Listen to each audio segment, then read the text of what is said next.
A fiery horse with the speed of light, a cloud of dust, and a hearty hi-yo silver, the Lone Ranger.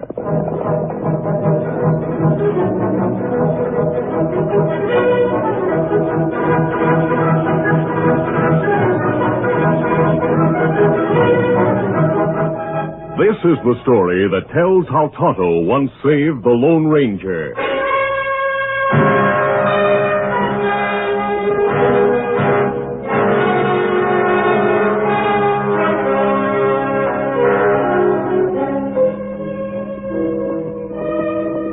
The Lone Ranger and Tonto were riding westward across desolate country.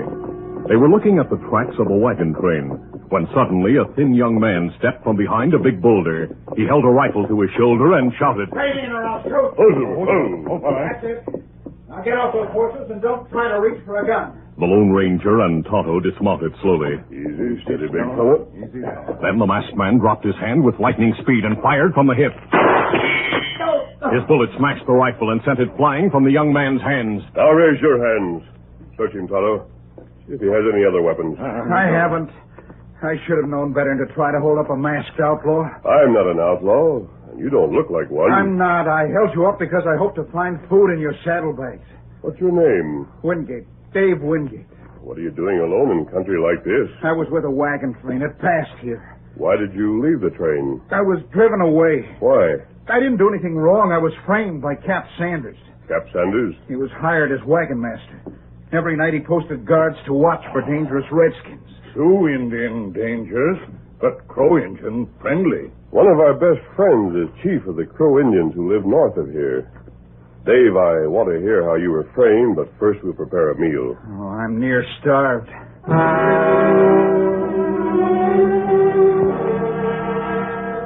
During the meal, Dave told about being on guard duty during a dark night when he saw two men sneaking beyond the circle of wagons. So I followed them. They met a third man, and I got close enough to hear their voices. One was Cap Sanders, and another the guide he'd hired. We called him Dakota Dick. The man they met was an Indian. Could you hear what was said? I was there only a minute, and then I sneezed. Cap Sanders and Dakota Dick rushed at me, grabbed me, and disarmed me.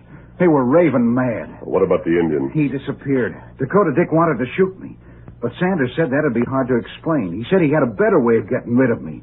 They took me to camp, roused the men, and accused me of sleeping on guard duty. I wonder why they wanted to get rid of you. I don't know. Unless they thought I overheard something they wanted kept secret. Did you? No. The Indian jabbered something I couldn't understand, and Sanders told him to mosey along.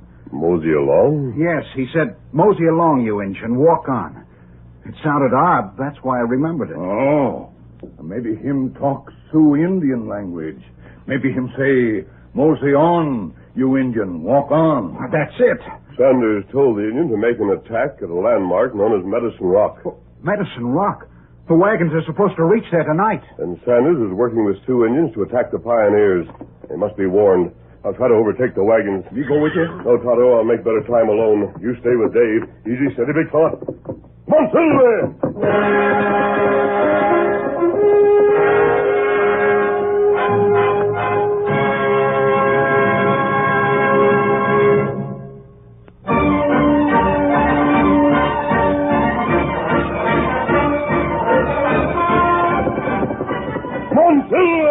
It was late afternoon when the Lone Ranger overtook the train of covered wagons. He drew abreast of the first one in the line. Easy, Silver, easy. And shouted to the driver. Frisbee! Are you Jim Frisbee? Yes, you're masked. No time to explain the mask now. There may be an ambush ahead. Stop the wagons while I tell you about it. Off the wagon! The wagons were halted at the foot of a long hill. Jim Frisbee and men from other wagons listened, while the Lone Ranger told about the possible ambush at Medicine Rock in the valley ahead. It's just beyond that hill. You're within a couple of miles of the place. Two of our men rode ahead. If there's any sign of trouble, they'll come back and lead us over a different route. Otherwise, we'll go on as we planned. Are Cap Sanders and Dakota Dick the men who went ahead? Well, yes. Frisbee, if my information is correct, they're helping the Indians plan the ambush. Why would they do that? For money.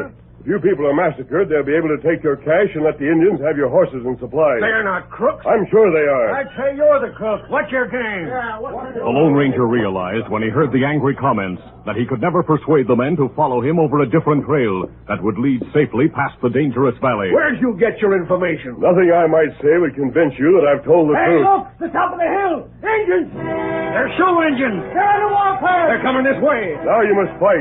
I'll help you. Form a circle! You men!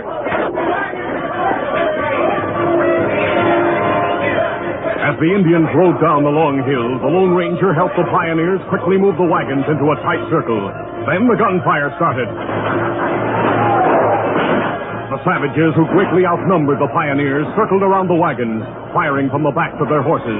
The Lone Ranger fought at the side of Jim Frisbee.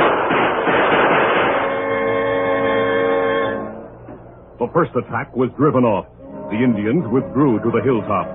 The Lone Ranger watched them through binoculars, then said, Frisbee, look through these glasses. You'll see Cap Sanders and Dakota Dick talking to the Indians. Double-crossers. You were right about them. They double-crossed you, and they lied about Dave Wingate falling asleep at his post. How'd you know about Wingate? I met him on the trail.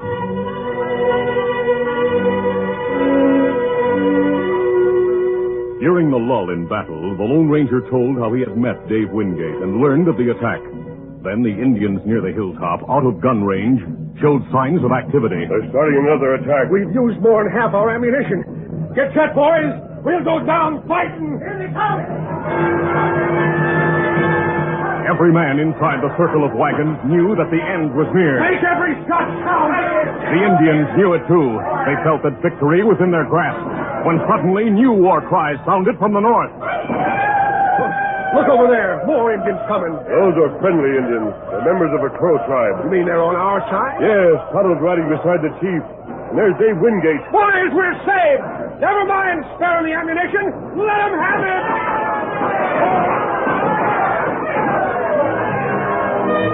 Tonto and his friends changed the tide of battle quickly. Many Indians went down. The others tried to flee, but they were hotly pursued by the Crows, and it was easy to see that none would escape.